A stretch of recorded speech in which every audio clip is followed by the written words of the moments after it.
Қайырлы таң, қазақ елі. Азат Ньюс арнасы бүгінгі күнге келіп түскен жаңалықтармен таныстырады. Эфир тізгінінде Аскерова Тамирис.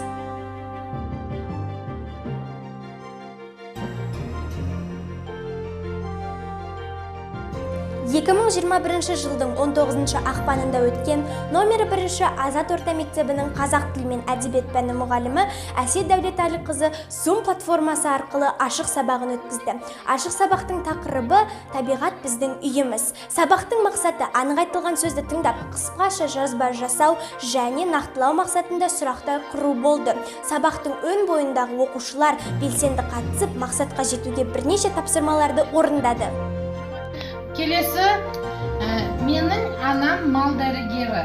Ол жараланған жануарларға көмек көрсетеді. Ал менің әкем кім деп ойлайсыңдар? Менің әкем орманшы. Арғы аталарым да орманшы болған. Табиғатты қорғау отбасымыздың ата кәсібі. Менің достарыма біздің отбасылық кәсібіміз өте ұнады. Олар неге дастарханға келмей жатыр? Қалай ойлайсыңдар? Жауап береміз микрофондарымызды қосып.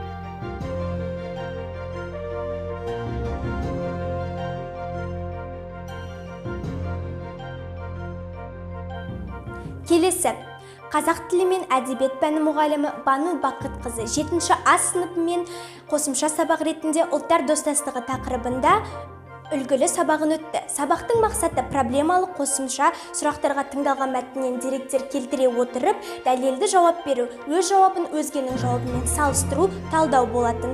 Ең маңыздысы топтық жұмыста қазіргі талаптарға байланысты оқушылар электронды түрде топтастыра білді.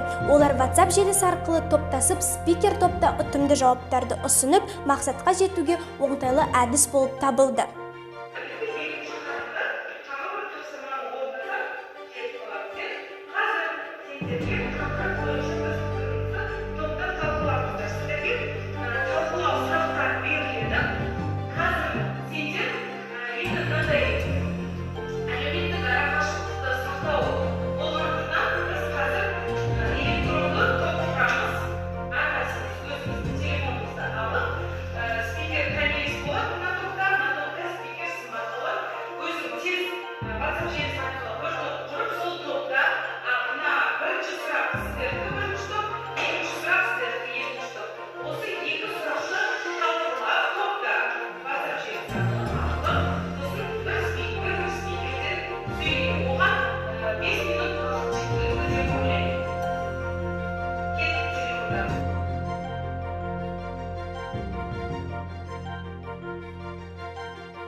Жаңалықтарымызды жалғастырамыз. Номері 1 Азат орта мектебінің кітапхана меңгерушісі Ұлжан Тұрғанбекқызы Мұқағали Мақатаев ғасыр ақыны атты кітап көрмесін ұйымдастырып таныстырды және 4 сыныбы мен библиографиялық шолу жасады. Мақатаевтың өмірі шығармашылығымен таныстырып, оқушыларға өлеңдерін оқыды. Бір жастан жұртым оған елеңдестің, өлсөлер Мұқағали Мақатаев, өлтіре алмас алайда өлеңді ешкім деп жазған Мұқағали Мақатаев ақынымызға биыл 90 жыл толып отыр. Біздің мектебімізде Мұқағали халық ақыны атты кішкене кітап көрмесімен таныстыруды жөн көріп отырмын.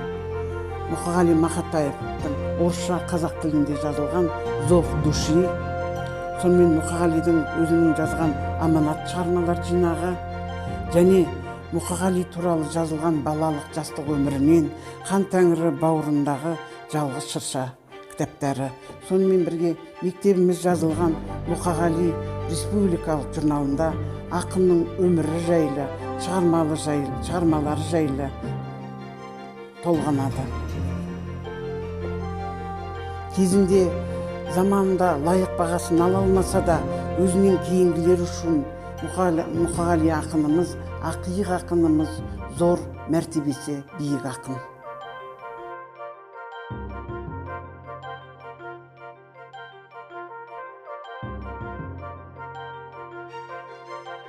Әзірге айтарымыз осы. Бетперде тағып ара қашықтықты сақтай жүріңіздер. Келесі эфирде жүздескенше.